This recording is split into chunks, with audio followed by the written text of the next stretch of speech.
I've often said every kid in America should have to go work on a farm for a couple of months in a summer during their lifetime, because it'd teach them values, that the value of hard work, and that this life isn't just handed to you. You got to go make the most of it. So you remember this video that Gavin Newsom posted not too long ago with kids running away crying from tear gas as a cannabis farm is raided? Well, it turns out that this cannabis farm that ICE raided is actually a donor of Gavin Newsom himself, and they are in violation of child labor laws, very obviously. But let's not pretend anything will actually come out of this, because I can see this as just a slap on the wrist for Newsom, and then he'll get away with pretending that he didn't know that children were working the weed farm. Let me know your thoughts, and don't forget to like and follow for more political content. How come it's okay for a child growing up in a rural community to not be able to benefit from the advantage of free college or health care or food when they're hungry if they grow up in a poor family? But if you're the child of an illegal immigrant growing up in a blue city, you have all of those advantages and more.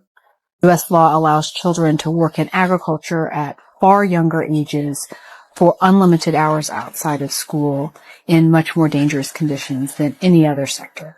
So a child can work perfectly legally for any farmer at age 12. That child couldn't work serving the food, that he can work 10, 12, 14 hours picking.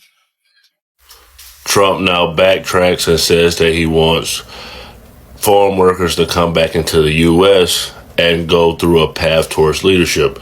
Here's what he said on the Squawk Box on MSNBC. With a pass back in legally, and we're doing things that are very difficult to do and very complex, but it works really well. We're sending them back, and then they're schooling, they're learning, they're coming in legally. We have a lot of that going on, but we're taking care of our farmers. We can't let our farmers not have anybody, these are these people, you can't replace them very easily.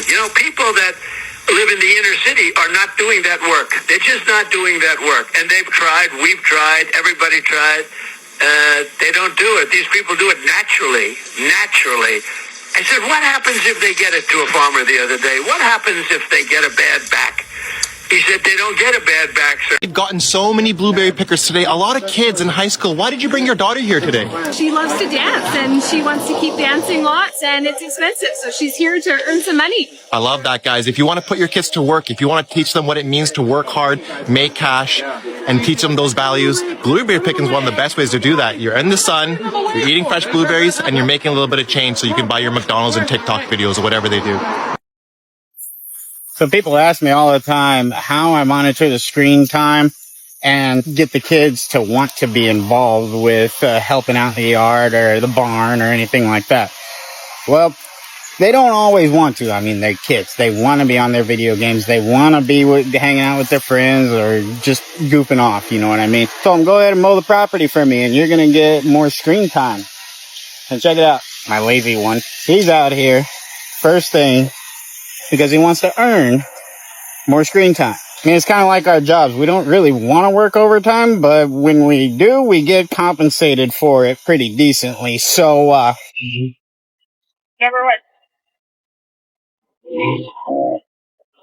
if you just keep going wherever and not sticking to one path, like a circle or back and forth or something like that, it's just going to take you longer. It's fine. You're learning how to do it. Like you want to go down one row, straight down or in a circle. And then where you see the grass tall again, you want to put that right in the middle of the mower so it catches the blades and you start mowing that down too.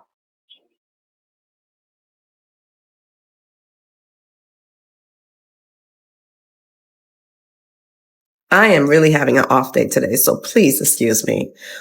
Today, Miami Herald, there was an article talking about how DeSantis immigration laws, right? His extreme immigration laws is now causing shortages in Florida's planting season. That's about to begin. Now, the extent of the law is really being felt. I mean, we kind of knew what was going to happen, even if the law wasn't implemented. And we love saying, I told you so. But now we have July, August, and now September. And a lot of the agricultures, nurseries, those people are complaining. Now we need more people. We need more hands on deck to basically harvest winter and spring produce. And the way they plan to do this is to get more people, temporary foreign workers, using the H-2A which grants them to be here temporarily to work these kind of industries. But what people are not understanding is that these visas are very costly. And advocates against this program said that it is ripe for the exploitation and forced labor of the participating workers who heavily rely on U.S.-based employers. And so I really need you to understand the extent of this, because they really don't have enough workers to start growing crops in August. And if they do, it's not going to be the extent of what the demand is here in Florida. One person who is the former general coordinator for the Farmers Association of Florida said in a sworn statement in a lawsuit that they were going against DeSantis that about 600 families left, mostly from the Immokalee and Fellsmere area. 600 families left right after harvest season in May. And that is one of the huge exodus that we saw, that they were leaving out of the states, even if they had paper for one, but if the other person and the family members didn't have it, they were leaving altogether. They made that joint decision. Now, there are many farmers that disagree with this SB 1718. However, they are fearing that they're going to get retaliated. Remember how they had that meeting in Miami and all of a sudden it was all over the news? I'm quite sure DeSantis clamped that shit down. They no longer were working towards trying to find a way for these people to stay here. They were like, these people do not need to be afraid. They need to stay here. Tell your people to come down here and stay down here. You notice how all that talk kind of died down once it was made public, because I'm quite sure DeSantis had a hand in that. And now they don't want to say anything. This farmer is still supporting Governor DeSantis and opposes Biden's immigration policy. So you're freaking going to vote for somebody who is directly hurting your business. That's how freaking cultish they may be. They are. I'm sorry. And this same person is explaining the law that they don't have to disclose their immigration status when they go to the hospital, which is what I'm telling everyone. You do not have to disclose your immigration status. And I am challenging anyone that goes to the hospital. If you are a citizen or resident, don't answer the questions. Say F you. Put it on there. F and a U. Okay? Supposedly, this doesn't go nowhere, according to DeSantis, that this information stays with the hospital. Yeah, right. Anyway, there's now an explosion of H-2, 2A, whatever visas for people to come over here. But are they coming? We're not sure. So expect to pay more for your fruits and vegetables, because we haven't even met the real repercussions until August, September, October. Around October, November, December timeframe, you will really see what we're paying for, or that we have to ship things from out of state to basically feed our demand for certain vegetables and fruits. That's what's going on here in Florida. Bye. Paying people not to work. And when you stop paying people not to work, they have to go out and get jobs. And the first jobs they go out and get are these wonderful, rewarding jobs like picking blueberries. I grew up pulling tobacco. There are wonderful jobs in farming, in construction, all of this that has sort of been handed over to largely illegal aliens allowed into the country to do all this cheap labor. Maybe you pay a little bit more for blueberries to actually have Americans picking the blueberries, but that's wonderful. Also, allow children to do it as summer jobs. The idea that your government, that your precious government doesn't allow children to work summer jobs in blueberry fields is just mind-blowing to me. Well, it's very difficult work, by the way, and it's fine. I'm totally down with everything that you're saying, but the point is, I'm not a libertarian. For American. Good afternoon. Just coming on by here to let you guys know about the recent news regarding President Trump on immigration, which he has indicated that there will be some type of temporary pass, especially for farmers in the immigration community, to allow them to work, since he has now realized that they are a vital part of our community and our economy. So we'll keep you posted on any updates regarding those news. But as of now, nothing has been decided or said in any more specific matters. So we will be on the lookout for what those details will be. Florida is literally about to be in the biggest FO phase. Do you know how we as Democrats were telling you that you were going to lose all of your labor? Like, nobody's going to be able to build your house. No one's going to mow your lawn. No one's going to roof your house. No one's going to do your gutter work. No one's going to take out your no one is going to do all the jobs that you as an American feel far too entitled to do. So if you kick all these people out of the country, who's going to do it? Well, Ron McDonald DeSantis has a solution. They're putting the kids to work. Florida debates lifting some child labor laws to fill jobs vacated by undocumented immigrants. Johnny, thanks for coming home from school. I hope you had a great day at school from 7 a.m. to 4 p.m. I know you have homework to do, but I really need you to finish tiling the roof. And let me tell you, if Miss Johnson's lawn is not mowed by dinner time, there's no dessert, Johnny. This is the biggest FO of them all. Just for fun, here's your daddy. Here's your daddy, Florida. Say hi. That's what he's going to be doing when your kids are working in the fields and his aren't. That's what he's going to be doing. The multimillionaire. Guys, I know that I am representing the 2nd District of Connecticut and its constituents, but when you're in Congress, you're making laws that affect the country as a whole. And one of the things you never thought you would have to codify into law is child labor laws. You would think that it left up to the states would still be like, nah, bro, I'm not sticking a 12-year-old on a roof to start tiling. No, Mike and Susie, you cannot go force your son to work so you could have an extra boat. It's just common sense. Anyway, I'm Kyle Gauck. I'm running for the 2nd District of Connecticut. I could really use some money if you could donate to the campaign. The link is in the bio. Please follow me on Instagram and YouTube and TikTok and all the other good stuff. And if you made it this far, as always, thank you. I love you, and we will talk soon. I have a big old farm display that I play with them on. So every day you go and move things around on it, or Yep. what? Yep. Every Okay. day. What season are you in right now then with it? In spring planting or in? It's kind of like winter right now. Getting close to planting season, selling crops right now. Getting crops in. I'm just a farm kid from Preble County, Ohio. 3 years ago, I was almost 300 pounds. I have 5 kids. We got 20 employees. Life can be very chaotic, but if I can do it, there is no reason you can't do it.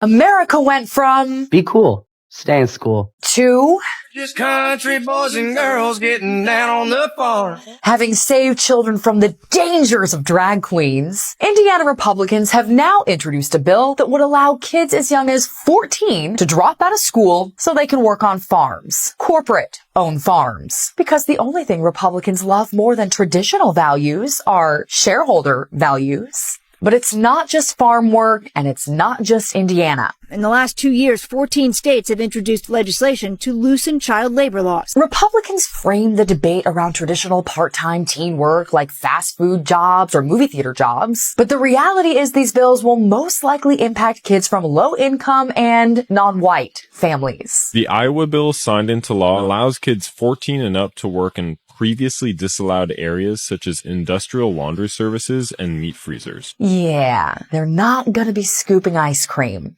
Why do we say we need to import foreigners, even import them illegally, when, teenagers used to work at these resorts? College students should be able to do this stuff. I just read a quote to you from Governor Ron DeSantis last week, saying the quiet part out loud.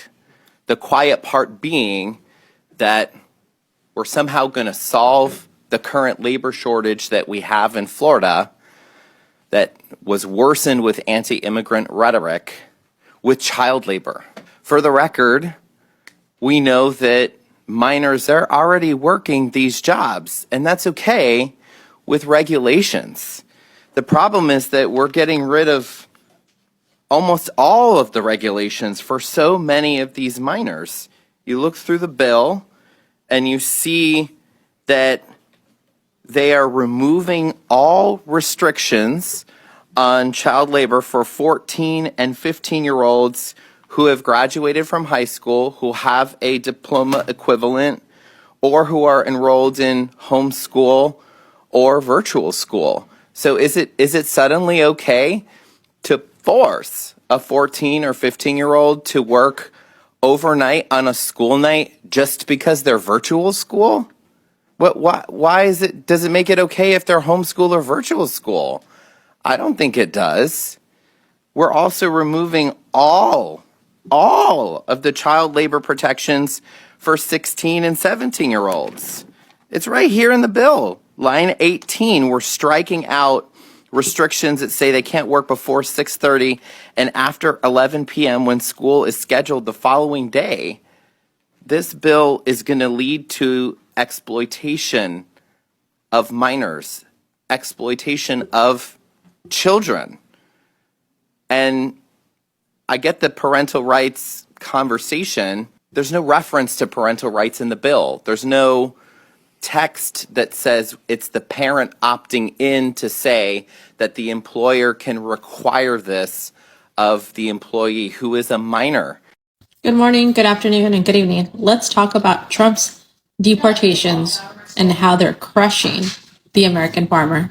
Rotting fruit in a field. No workers, no harvest. Trump's deportation crackdown is killing U.S. farms. Trump's mass deportations, not just targeting undocumented folks, they're wrecking American farms and fast. Trump speaking versus empty farm fields. Cherry farms down, 30 workers from 100. Crops rotting in fields. Farmers left begging for help. In some places, farms lost over half of their labor crews overnight. Crops are literally rotting. One farmer said, "We're holding our breath." Farmers exempt. Just kidding. Flip-flop. Repeat. Trump said, let farmers decide who gets deported. His administration? No amnesty. Trump told farmers they decide who stays. But his agriculture secretary said, wait a minute. No. Confused yet? For the farmers. Money failing. Crops burning. Up to $350 billion in economic damages. GDP shrinking. Food prices rising. Next. Penn Wharton says this crackdown could cost up to $350 billion. And yep, you might feel it next time when you go to the grocery store. Protest signs, scared farm workers, public support falling, courts are stepping in. Even rural Trump voters are panicking. I don't care. Support for these policies dropping. Even Trump states they're pushing back. Farmers feel abandoned and afraid. Empty produce shelf, ICE agents. You can't deport your way to a full harvest. This is policy. It's sabotage. You can't deport people who pick your food and expect strawberries to show up like magic. This isn't smart policy. It's economic sabotage. Speak up. Organize. Vote. Protect migrant workers. That's what we do. If we don't protect migrant workers, we lose way more than fruit. We lose our food system. Organize. Vote. Our farms depend on it. And so do you. I usually see these people in four categories. Number one, there's the sibling that stays back at the farm and he busts his ass, right? Works way harder than anybody gives him credit for, but it's usually minimum wage labor, right? He deflects management. He's milking 3 times a day, he's feeding calves 3 times a day, he's doing all this, never manages, So that guy isn't bringing as much value as he thinks he does. The number 2 guy is the guy that manages all the time and don't work. If you got 200 cows, that takes about 20, 30 minutes a day of managing. After that, you either better be feeding, breeding, or milking a cow. You don't need to sit in the office for 6 hours to buy puts and calls on a 200 cow dairy or a 500 head little feed operation. You better be out there busting ass. So there's that guy. The third guy is just a flat screw off, right? Mom and dad buy them or him or her a pickup. They put them in a nice house and they're dinking around. They're at every company golf tournament. They're at auctions. They're at farm shows. They're my kind of people, right? But they don't necessarily deserve to get mom and dad's place. And then Very few people are the whole package. They balance the labor, they balance the management, they have long-range goals, they're investing for themselves, they're making themselves of value. Now, if you have an honest self-assessment, right? You sit down with your spouse, your wife, not after you've been drinking, and you have an honest assessment. Here's what I'm bringing. I'm bringing this management. I'm bringing this. I'm a pleasure to work with. And mom and dad still aren't giving me the opportunity. One of two things is happening. A, maybe mom and dad don't have the money.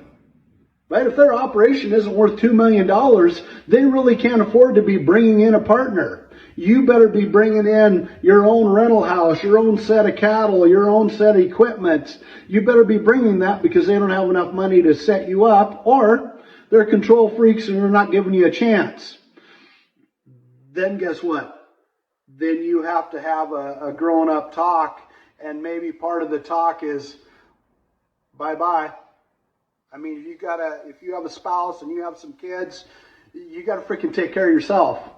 You know, you can't just sit there for the next 20 years and hope mom and dad take care of you, especially when you have kids uptown. And honestly, again, full self-assessment, if mom and dad don't have a couple $1 million, they're not in a position to help you out. You've got to take care of yourself. So these are grown-up talks, right? Am I an ass buster that doesn't manage? Am I a manager that doesn't work hard enough? Am I just a screw-off? And I know guys that are screw-offs, they own it and they get by in life. Or are you the whole package and mom and dad and the siblings don't see it? Then it's time to say bye-bye and take care of yourself. God bless you. Being this third generation powerhouse is very, very, very rare. And it takes grown-up tops from the top to the bottom. And so many times, entrepreneur guy isn't succession planning guy. Hey, have a great week. I just wanna dance with you, spin you all around the floor, 'cause that's what they invented dancing for. I just wanna dance with you. Let it shine. If we have a chance to... We're deporting immigrants, but they're the ones who pick the fruits and vegetables upon which the Florida economy depends. But I have a solution. We're changing the law so children can go to work in the fields. That's the end of an empire. That's what happens. And no one says boo. 14-year-olds will now be eligible to work until I think 9 at night. I mean, all kinds of things that the law forbade for children before. We're going to have child labor, and it's going to be good because, you see, you can pay the children as little as you got away with paying those immigrants. Jesus Christ. How many symptoms do you want to see before you go to the doctor? How many things are you going to face before you realize you got a different problem than the one you thought you had? A group of Romanian young men have gone into my son's school with knives and balaclavas and started rioting. Your kids are not safe in this country anymore. This sort of thing is becoming the norm, and it's only going to get worse. Now, I don't condone what happened after the Southport massacre, but you can understand why people have that type of reaction when you hear things like this. And the government are doing absolutely nothing to help the situation. They're letting thousands of people illegally enter this country. No background checks, nothing. We don't know what these people are capable of. And where do they put them up? In 4-star hotels next to your kids' schools. I've seen dozens of these types of reports of illegal immigrants loitering next to schools, taking pictures of kids, on phones that the taxpayers have paid for, of course. Being put up in ex-army barracks, then terrorising the local village that they're next to, trying to carjack people, shitting in their gardens, trying to break into their houses. It's really scary times, and like I say, the government are doing absolutely nothing to help the situation. Let me know what you think in the comments. If you want to know what 350,000 pounds of wasted food looks like, let me show you. This is an asparagus field, guys, 35 acres. As far as the eye can see where those green boxes are, this is asparagus that will not get picked. And you might be asking yourself, well, why wouldn't you pick it? Is it not any good? Well, actually, it's beautiful. Phenomenal crop. But we can't get the labor. We can't get people to show up to do the work at $16 an hour, even with housing, transportation, all of those things. And what we usually do is bring people on an H-2A visa. But the border is so freaking screwed up that they can't get people across. So we're 30 days late. They're telling us another 30 to 45 days before we have any laborers in the field to pick this crop. So what are we going to do? Well, we're going to throw it all away. I need this video to go out and for people to see it and understand the ramifications of what's going on at the border and the lack of labor that we have in this country, so that we can make a difference and change things. See it. So like if you or I were to do something illegal and we got caught, we would end up going to jail. Depends on what it is, I guess. But we would end up going to jail and we would not come home to our kids. Where's the outrage for those kids that are being taken away and put in foster homes and CPS custody because their parents are fucking up and going to jail? Where's the outrage for those kids? Why is it just outrage for the immigrant kids? Like, I know it's heartbreaking, but it's like a lot of kids go through something where their parents are not coming home. I was one of them as a child. How's the trailer coming out? Good. We were just talking about the Lions in here. Who's going to win the next game? I'm and Ron Goff and Gibson Montgomery to beat. What'd you say about Jared Goff? I think he'll get us a lot of touchdowns. I hope so. Because it sounds an awful lot like what I do here every day. You want to hold Prince? Sure. You don't have to. I don't know if it's a girl, but it's calm. You just gotta hold it into your body.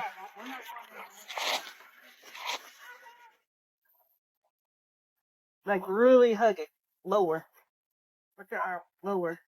All the way around like a baby.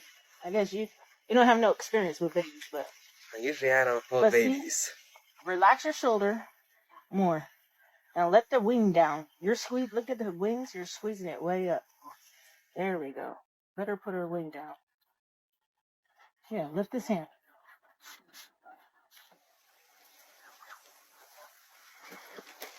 Which thing? It's heavy. Heavy?